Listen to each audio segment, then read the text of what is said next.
आचार्य वही है जो आचरणों के द्वारा शिक्षा प्रदान करे।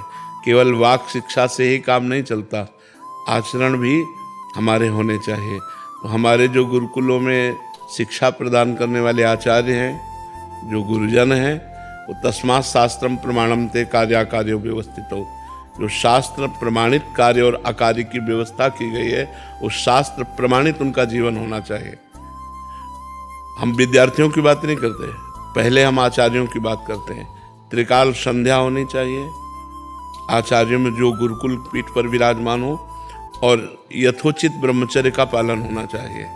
जब तक गृहस्थ नहीं हुए तो संपूर्णतया ब्रह्मचर्य का पालन करें, और वाकेंद्री बहुत संभाल करके बोलें, रसेंद्री बहुत संभाल करके भोजन पाएं। अगर आचार्य आचरण संयुक्त हैं तो विद्यार्थियों पर स्वयं प्रभाव पड़ने लगता है, और विद्यार्थियों की उन्नति व्यसन और व्यभिचार दोनों से मुक्त होने पर हो सकती है।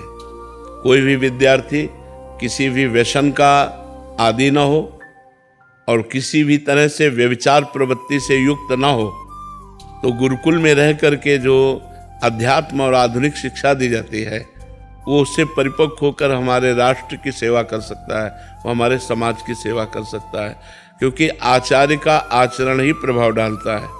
अगर हम यहाँ बिंदी लगाने लगें तो हमारे शिष्य बिना आज्ञा के बिंदी लगाने लगेंगे। क्यों लगाते हैं इसका मतलब नहीं है, बस आचरण होते हैं।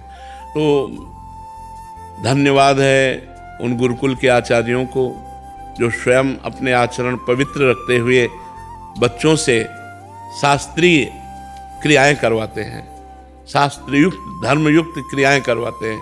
नहीं, आज का जो वातावरण है, आधुनिक पढ़ाई में व्यसन और व्यभिचार की प्रवृत्तियां बढ़ती चली जा रही, जिससे हमारी नवीन पीढ़ी बहुत ही गिरती चली जा रही। जहाँ विद्या विनयम ददाति, वहाँ अविनय उद्दंडता छा रही है। जहाँ संयम होना चाहिए वहाँ संयम भ्रष्ट हो रहे हैं, क्योंकि उसमें अध्यात्म शिक्षा है। केवल आधुनिक शिक्षा से हमारे बालकों की उन्नति नहीं होगी, आध्यात्मिक शिक्षा अनिवार्य है, और आध्यात्मिक शिक्षा गुरुकुल में ही होती है। और बच्चों को, माता पिता को चाहिए कि वो बच्चों को कुछ समय तक आध्यात्मिक शिक्षा में अवश्य रखें, जिससे वो ब्रह्मचर्य और सदाचार, विनम्रता, भगवत भाव और वेदांत आदि का अध्ययन करने का अधिकार प्राप्त करें, जिससे मनुष्य जीवन जो साधन धाम मोक्ष कर द्वारा वो उसे प्राप्त कर सके।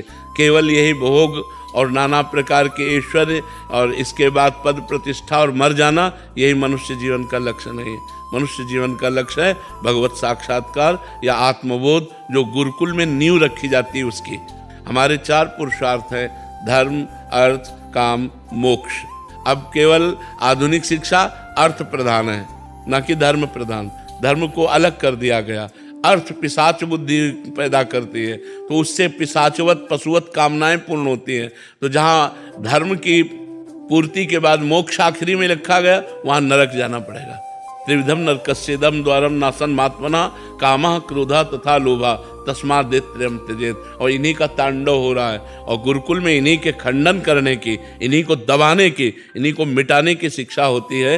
जो वेद हैं वो हृदय को पवित्र करते हैं। जब हम वेदों का गायन करते हैं तो अर्थ भले न समझें, वो हमारे हृदय को पावन करते हैं, वो हमारी वाणी को पावन करते हैं, वो हमारी श्रवणेंद्रिय को पावन करते हैं। वेद ध्वनि जहाँ नित्य सुनी जा रही हो, तो जैसे गंगा स्नान से स्वयं पवित्र होने लगता है, ऐसे वेद ध्वनि श्रवण मात्र से जीव के पाप नष्ट होते हैं। तो गुरुकुल में वेद ध्वनि, स्वस्ति वाचन, पुरुष सूक्त आदि का गायन, और त्रिकाल संध्या आदि का, ब्रह्मचर्य आदि का, आहार शुद्धि आदि का, तो इससे आध्यात्मिक शिक्षा के साथ उनका जीवन, उनका भविष्य बड़ा उन्नतशील होता है। ये जो आधुनिक शिक्षा है, ये बिना आध्यात्मिक शिक्षा के अधूरी शिक्षा है। देखो, पढ़ लिख कर माता पिता से कैसे बच्चे बात करते हैं, पढ़ लिख कर कैसे व्यसन करते हैं। गुरुकुलों में बड़ी शिक्षा और बड़ा सावधानी से उनके जीवन की धारा को अध्यात्म परमात्मा की तरफ मोड़ा जाता था, और जिसे परमात्मा का भय है वो उसी का जीवन सही है। जो परमात्मा का भय नहीं मानता है वो धर्म भ्रष्ट हो ही जाता है।